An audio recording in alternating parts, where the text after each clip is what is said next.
கலைஞர் அவர்கள் முதலிலே தமிழ்நாட்டிலேயே ஒரு இந்தியாவிலேயே குடிநீர் பாதுகாக்கப்பட்ட குடிநீர் வாரியம் என்று முதலில் இந்தியாவிலே அமைத்தவர் கலைஞர்.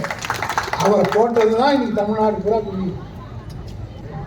இன்னைக்கு இருக்கிறவங்களுக்கு தெரியாததுனால்தான் எவனா இதை பேசுறான். நேற்று வந்தவெல்லாம் பேசுறான். எங்க கலைஞர் 1970 ஜல் ஜீவன் திட்டம் நீங்க சொல்றீங்க. குடிநீர் வடிகால் வாரியம் என்பதை 70 வருடத்துக்கு முன்னாலே அமைத்து காட்டிய தலைவர் திமுக தலைவர் கலைஞர். நான் சொன்னேன் பாராளுமன்ற சினிமாவில் நேற்று வேஷம் போட்டு வந்துட்டு வரலாம். திடீர்னு இதெல்லாம் தெரியும். அவன் பிறந்திருக்கவே மாட்டான். அதெல்லாம் இருக்கும்போது அவனெல்லாம் இன்றைக்கு இந்த கட்சியை ஒழிப்பேன் என்று பேசுகிறான் என்று சொன்னால் இதெல்லாம் நம்ம தமிழ்நாட்டு மக்களுக்கு தெரியாது. ஒரு 6 அடி இடம் மெரினாவில் கேட்டபோது அல்பைக்கு வாழ்வு வந்தால் அர்த்தராத்திரியை கொடைபிடிப்பதைப் போல இந்த கல் நெஞ்சம் படைத்த எடப்பாடி படியேறி சென்ற தலைவருக்கு மன்றாடி கேட்டு 6 அடி இடம் தர முடியாது என்று மறுத்தவன் தான் எடப்பாடி என்பதை ஒவ்வொரு திமுக தொண்டனும் மறந்துவிடக்கூடாது. உடனே தலைவர் அவர்கள் கலந்து விழுந்த வருத்தத்தோடு மருத்துவமனைக்குள்ளே நுழைந்த போது நானும் வில்சனும் மற்றவரும் கேட்டோம் என்ன ஆயிற்று என்று. அப்போது தளபதி சொன்னார், இடம் கொடுக்க முடியாது, மறுத்து விட்டார் எடப்பாடி என்று. அந்த இடத்திலேயே நாங்கள் எல்லாம் தளபதி இடத்திலே சவால் விட்டு சொன்னோம், அவன் கொடுக்காவிட்டால் என்ன, நீதிமன்றத்தை நாடுவோம், தலைவருக்காக அந்த இடத்தை பெற்றே வருவோம் என்று சொல்லிவிட்டு கலைஞரிடத்திலிருந்து தலைவரிடத்திலிருந்து புறப்படுகிற போது தளபதி சொன்னார், பாரதி இடத்தில் தான் கலைஞர் அவர்கள் தலைவர் அவர்கள் எந்த இடத்திலே அடங்கினான் அந்த 6 அடி இடத்தை பற்றி சொன்னார். ஆகவே அவரே அந்த வழக்கை போடட்டும், அவர் மீது அந்த வழக்கை அவரே தொடரட்டும் என்று சொல்லி அந்த வழக்கை தொடர்கிற வாய்ப்பை எனக்கு தலைவர் கொடுத்தார். தளபதி மு.க. ஸ்டாலினுடைய இந்த ஆட்சியில் ஒவ்வொரு திட்டமும் பெண்களுக்காக 1000 ரூபாய் மாதந்தோறும் 15ஆம் தேதி பெத்த பொண்ணை கூட கொடுக்க மாட்டான். ஆனால் கலைஞர் தளபதி கொடுக்கிறார்கள், தாய்மார்கள் பாராட்டுகிறார்கள்.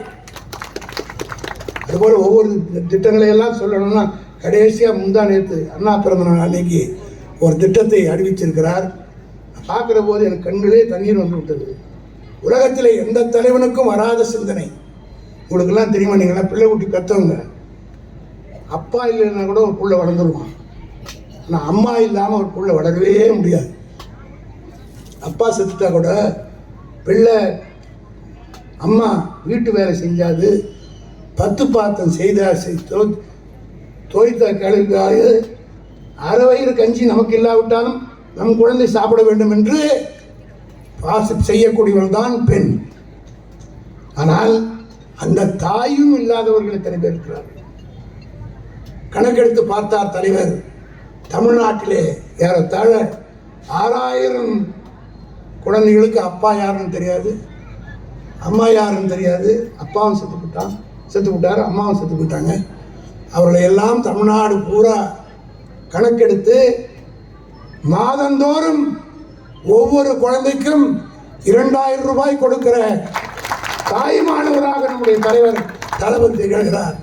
எல்லா திட்டத்தையும் விட எனக்கு ரொம்ப பிடிச்சமான திட்டம் இதுதான்.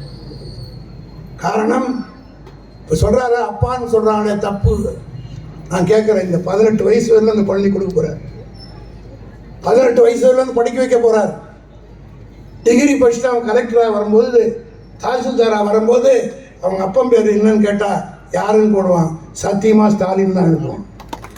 அப்பா என்று தான் எழுதுவான். அப்பா என்று போடாவிட்டால் கூட கார்டியன் என்று எழுதுவான். இதைத்தான் இன்றைக்கு தமிழ்நாட்டில் செய்து எல்லோருடைய மனதையும் கவர்ந்த தலைவராக தளபதி இருக்கிறார். செய்திகளை உடனுக்குடன் தெரிந்து கொள்ள கீழ்கண்ட கேபிள் மற்றும் டிடிஎச் நெட்வொர்க்குகளில் எம்நாடு செய்தி தொலைக்காட்சியை காணுங்கள்.